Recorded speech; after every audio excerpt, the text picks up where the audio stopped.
இந்திய அரசியலமைப்புல நம்ம பார்க்கிறது என்னன்னா பிரியாம்பிள், முகவுரை.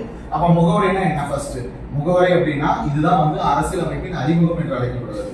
அடுத்தது 1943 குறிக்கோள் தீர்மானம் அப்படின்னு சொல்லி நேரு அவர்கள் வந்து போட்ட பிற்பாடு உள்ள கொண்டு வரப்பட்டதுதான் பிரியாம்பிள், முகவுரை. அடுத்தது இது எப்ப ஏற்றுக்கொள்ளப்பட்டது அப்படின்னா 1947 ஜனவரி 22 அப்பதான் வந்து இது ஏற்றுக்கொள்ளப்பட்டது. அடுத்தது இந்த முகவுரை வந்து என்னன்னு அழைக்கிறோம் அப்படின்னா திறவுகோல், அரசியலமைப்பின் திறவுகோல் என்று அழைக்கப்படுகிறது.